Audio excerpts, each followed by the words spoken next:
अब कोटा में सिर्फ हम बचेंगे, बिहारी। अगर कल को हमें कुछ होता है तो इसके लिए रिस्पॉन्सिबल कौन होगा? हॉस्टल वाले, मेस वाले या बिहार सरकार? आपने तो बहुत इजीली हमें संपन्न माँ बाप के बच्चे बता के यहाँ रहने को बोल दिया। क्या वो विधायक संपन्न नहीं थे? ये तो वही बात हो गई, बिहार में लूट है, सिर्फ विधायकों को ही छूट है। नीतीश जी, हम बिहारी हैं, हम आपकी जिम्मेदार। ये वो बिहार के लाल हैं जो अच्छे इंस्टीट्यूट की तलाश में बिहार से बाहर कोटा तथा विभिन्न राज्यों में रहकर बिहार के विकास में योगदान देने के लिए दिन रात मेहनत कर पढ़ाई कर रहे हैं। पर कोरोना वायरस के कारण लगे लॉकडाउन की वजह से यह छात्र जहां हैं वहीं फंस गए हैं। इंस्टीट्यूट बंद होने के कारण इन छात्रों को बहुत सारे परेशानियों का सामना करना पड़ रहा है। जहां दूसरे राज्यों के मुख्यमंत्री अपने छात्रों को अपने राज्य बुलाने की कवायद तेज कर दी है, वहीं बिहार सरकार इस पर चुप्पी साधे बैठी है। सरकार के इसी रवैये के खिलाफ राजद के बिहार प्रदेश प्रधान महासचिव चंदन यादव ने डीएस न्यूज से की खास बातचीत। नीतीश सरकार पर निशाना साधते हुए उन्होंने कहा कि यह सरकार निकम्मी है। देखिए डीएस न्यूज की ये रिपोर्ट। बिहार के मुख्यमंत्री एमएलए कोटा से अपने मतलब बच्चे को लाने के लिए दे रहे हैं अनुमति, और जो जिनके बदौलत वो आज मुख्यमंत्री है उनका जब सवाल आता है तो वो चुप्पी साध देते हैं। उनके बच्चों को लाने के लिए अभी तक वो चुप्पी साधे में, इस पर आपका क्या कहना है? माननीय नीतीश कुमार जी जरूर चुप्पी साधे हैं इस बातों पे और विशेष लोगों को अनुमति प्रदान कर रहे हैं, लेकिन हमारे नेता आदरणीय तेजस्वी यादव जी इस पे चुप्पी नहीं साधे हैं। वो निरंतर इन सवालों को खड़े कर रहे हैं और वो अपने शब्दों में इन चीजों को उठा रहे हैं। जो भी हमारे छात्र कोटा में फंसे हुए हैं, दिल्ली में फंसे हुए हैं, महाराष्ट्र में या फिर हमारे प्रदेश के बाहर जितने भी प्रदेश हैं वहां पे हमारे छात्र और मजदूर फंसे हुए हैं, उनको ये सरकार अविलंब अपने प्रदेश में बुलाए और अपने परिवार में उनको जाने की अनुमति दे। चाहे इसके बीच में जो प्रक्रिया है सरकार की, जो क्वारंटाइन और या फिर लॉकडाउन की जो प्रक्रिया है उसको निश्चित रूप से पालन होना चाहिए, लेकिन सबको प्रदेश में अब अपने परिवार में आने का एक अधिकार है। एक कोई विशेष लोगों के लिए ये चीज नहीं बना हुआ है, न इसकी इजाजत संविधान देती है और न ही सरकार को देनी चाहिए।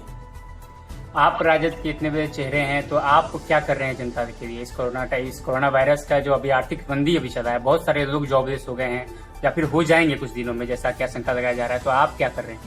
हम लोग की तरफ से एक पहल है, जो भी जरूरतमंद परिवार है जहाँ पे राशन नहीं पहुँच रहा है, जिन लोगों के खाते में जो सरकार के द्वारा जो अनुदान दिए जा रहे हैं वो नहीं पहुँच पा रहे हैं, हम लोग उस चीजों को उठाते हैं। वैसे लोगों की मदद करने के लिए संपूर्ण प्रयास करते हैं और साथ ही साथ अपने ओर से भी हम लोग संगठन की ओर से भी उन लोगों को निश्चित रूप से सहयोग प्रदान कर रहे हैं। और आगे भी अगर छात्रों का जो सवाल है, जो लोग कोटा से लाने की और दिल्ली से लाने की बात है, इन छात्रों के साथ हम लोग ऐसी महामारी और ऐसी विकट परिस्थिति में साथ खड़े हैं। और अगर ये सरकार इन लोगों को नहीं बुलाती है तो लॉकडाउन के नियम को पालन करते हुए हम लोग आगे भी लोकतांत्रिक प्रक्रिया से इस सरकार का विरोध करने का काम करेंगे। और ये गलत नीति और दोहरी नीति जो सरकार की है, जो खास लोगों के बच्चे और खास लोगों को अनुमति दिया जा रहा है, जो आम लोग, जो मिडिल क्लास के लोग हैं, जो हमारे निम्न वर्ग के लोग हैं, उनके बच्चों को लाने के लिए जो अनुमति नहीं है, हम लोग उनके साथ खड़े हैं और निश्चित रूप से हम लोग इन चीजों को आगे भी उठाने का काम करेंगे। कोरोना वायरस जैसे फैल रहा है अभी बिहार में, आपको क्या लगता है, क्या प्रशासन मतलब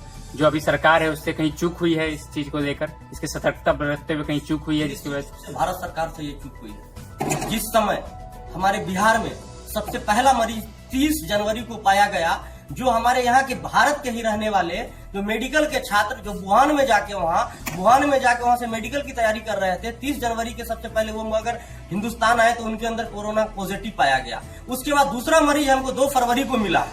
उसके बाद भी हम अपने हिंदुस्तान में इतना क्राउड और इतने राजनैतिक और व्यवसायिक और धार्मिक संगठन को भी हम लोग बढ़ावा देकर एक साथ कार्यक्रम करने की अनुमति सरकार ने दी है। और साथ ही साथ हमारे देश के प्रधानमंत्री आदरणीय नरेंद्र मोदी जी ने भी ट्रम्प का कार्यक्रम करके जो इन्होंने ये जो संदेश देने का काम किया है, जो ये संदेश गलत दिशा में था, आज उसी का परिणाम हम लोग भुगत रहे हैं। अगर जिस समय 1% आया हमारे देश में, उसी समय अगर हमारा जितने भी इंटरनेशनल एयरलाइंस अगर बंद हो जाते, मेट्रो और रेलवे बंद हो जाते, तो शायद आज देश की स्थिति ये नहीं। अभी जो कोरोना वायरस को लेकर बहुत आर्थिक मंदी है, कोरोना वायरस तेजी से फैल रहा है और बहुत सारे लोग, बहुत सारे ऐसे परिजन हैं जिनके बच्चे कोटा में फंसे हुए हैं, उन लोगों के लिए आप कुछ अपील करना चाहेंगे? निश्चित रूप से उनके लिए हम लोग निरंतर अपील कर रहे हैं, हमारे नेता भी अपील कर रहे हैं। जब तक सरकार उन लोगों को अपने घर या अपने प्रदेश नहीं बुला लेती है, हम लोग इन चीजों के लिए आवाज उठाते रहेंगे। और मैंने कहा ना कि हम लोग लॉकडाउन को पालन करते हुए और लोकतांत्रिक पद्धति को पालन करते हुए हम लोग उनके लिए आवाज उठाएंगे और आगे का भी कार्यक्रम करने का काम करेंगे। बहुत बहुत शुक्रिया सर। ऐसे ही न्यूज़ को देखने के लिए प्लीज़ सब्सक्राइब करें DS न्यूज़ को और बेल आइकन दबाना न भूलें।